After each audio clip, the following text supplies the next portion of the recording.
Do you want to say some words on your how you got into it? And Well, it was really interesting. Uh, so growing up in a very traditional Asian family, uh, there's they're like what's emotional intelligence? What's emotions in general? Like how often did I hear I love you or any of that growing up in the house? It's like do work, do good, bring home bring home the money, and then put food on the table, and then everybody's happy. So in 2011, I went to another training, and I had huge breakthroughs, and that was great. That was fantastic.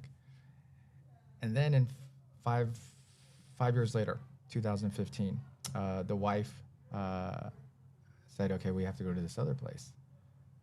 It's called mastery training." So I was like, "No, I don't want to go." Especially in June because it was my birthday month. I was trying to avoid because what I realized was all my walls went up because now I got emotional intelligence 2011 and I knew what I didn't want to know and I knew what I wanted to know, and I'm like, I'm just gonna resist it big time. Uh, but finally I gave my word because she gave me the takeaway. She was like, "Give me your credit card, I'll go. I'll go without you." I'm like, you got me.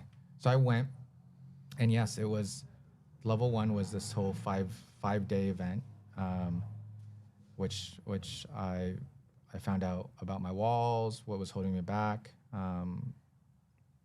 and it made me very aware of myself. And I was like, okay, great. I'm gonna go to what's next, which is the level two, which is the second piece. And I thought it was gonna be easy. I thought it was gonna be probably one of the easiest experiences of my life because I've done it somewhere else, and holy crap, it was the biggest breakthrough of my life. And ultimately, from that point on, I went all the way, and I committed myself to this leadership training to find out. And I tell this story often to find out that my wife, and I don't know if you knew this, but like my wife was this close to filing divorce paperwork because I had this belief system that I was making a lot of money, and because I was bringing home the money, I thought that she was going to be happy.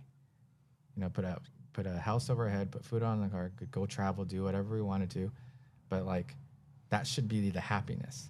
But in reality, it was just a deeper cut. you're disconnected, right? You're speaking of more awareness, right? And Super disconnected. Not aware of anything that's going on with the person closest to you, right? It's supposed to be closest to you. I was disconnected.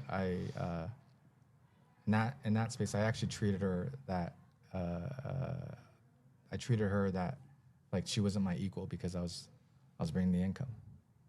I was making more money there, so I had that conceitedness, that judgmental. That was always the feedback that was given to me, and what happened is when I started continuing on that journey of leadership, she was like, "I'm gonna put it on hold. I'm gonna see what happens to him."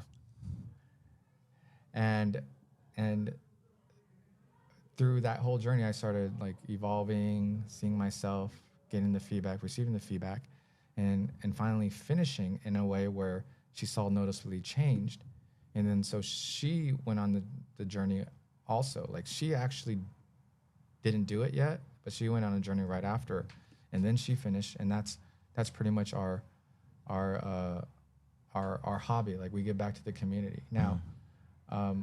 We always tell that story is because what I've learned in that whole journey is that like there's more to just tangible items. There's more to just money. There's more than just to that. There's a mutual contribution. What I've also learned is that we use this word enrollment in a way where it's like we're always enrolling. We're always enrolling somebody to do something or to be someone. And in our relationship together, there's never a time where we're not enrolling. Like to have a healthy relationship with my wife is to be enrolling like every single day, every single moment. And the time that we decide that we're not enrolling. How would you say enrolling in another, what's another word? What's a good synonym?